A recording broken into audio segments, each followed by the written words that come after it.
नमस्कार। आज हम बात कर रहे हैं बच्चों के आधार कार्ड की, खास तौर पर 5 से 18 साल के बच्चों और टीनेजर्स की। अगर घर में इस उम्र का कोई है तो उनका आधार बनवाना अब पहले से कहीं ज्यादा आसान हो सकता है। चलिए सीधे यूआईडीआई के जो ऑफिशियल नियम है उनको समझते हैं, ताकि ये पूरा प्रोसेस एकदम मक्खन की तरह आसान हो जाए। तो क्या घर में कोई बच्चा है जो 5 से 18 साल की उम्र के बीच हो? अगर जवाब हाँ है, तो ये जानकारी वाकई बहुत काम आने वाली है। देखते हैं कि इस पूरी प्रक्रिया को कैसे आसान बनाया जा सकता है। और हाँ, एक बात साफ कर दें, ये सारी जानकारी किसी सुनी सुनाई बात पर नहीं, बल्कि सीधे यूआईडीएआई यानी unique identification authority of India की जो लेटेस्ट गाइडलाइंस हैं, उन पर आधारित है। तो मतलब इस पर पूरी तरह से भरोसा किया जा सकता है। तो अब सवाल ये है कि शुरुआत कहाँ से की जाए? सबसे पहला कदम है एक रास्ता चुनना। जी हाँ, नामांकन के 2 रास्ते हैं और यहीं से पूरा प्रोसेस शुरू होता है। ये एक बहुत ही जरूरी फैसला है। देखिए, 2 ऑप्शन है। पहला है हॉफ बेस्ड, मतलब हेड ऑफ फैमिली के आधार पर। और मजे की बात यह है कि यूआईडीएआई खुद इसी तरीके को रेकमेंड करता है, क्योंकि ये ज्यादातर परिवारों के लिए सबसे आसान रास्ता है। दूसरा ऑप्शन है डॉक्यूमेंट बेस्ड, जो तब काम आता है जब मान लीजिए हेड ऑफ फैमिली या उनके साथ रिश्ते का कोई प्रूफ मौजूद ना हो। तो ये हॉफ वाला प्रोसेस आखिर काम कैसे करता है? ये असल में बहुत सिंपल है। बस परिवार के जो मुखिया हैं, यानी हेड ऑफ फैमिली, उनका आधार नंबर देना होता है। उन्हें बायोमेट्रिक वेरिफिकेशन के लिए साथ में जाना होगा, ये ज़रूरी है। और सबसे बढ़िया बात पता है क्या है?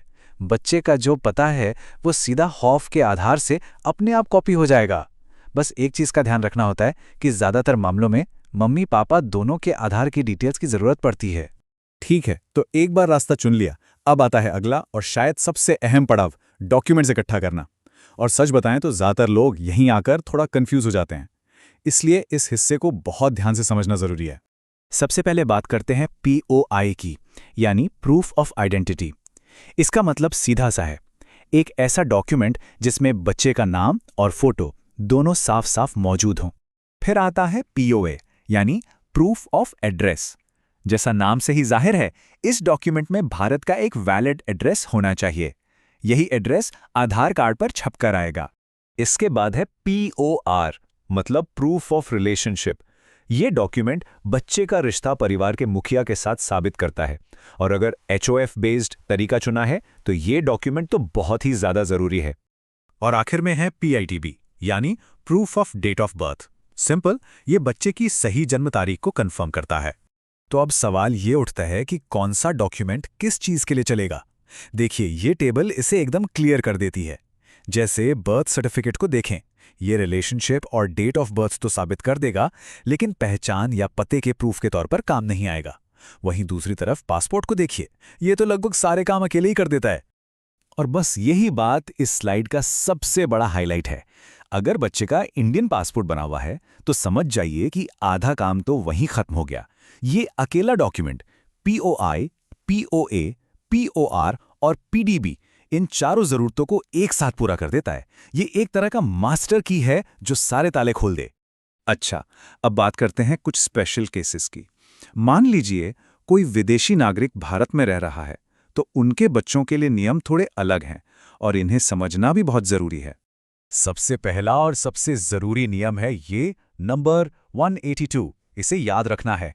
आधार अप्लाई करने से ठीक पहले के 12 महीनों में बच्चे का कम से कम 182 डेज भारत में रहना एब्सोल्युटली मैंडेटरी है। यहाँ पर जो डॉक्यूमेंट्स लगेंगे वो इस बात पर डिपेंड करता है कि आवेदक किस कैटेगरी में आता है। जैसे जो ओसीआई कार्ड होल्डर्स हैं, उन्हें अपने फॉरेन पासपोर्ट के साथ ओसीआई कार्ड भी दिखाना होगा, जबकि दूसरे विदेशी नागरिकों को अपने पासपोर्ट के साथ एक वैलिड इंडियन वीजा की जरूरत पड़ेगी।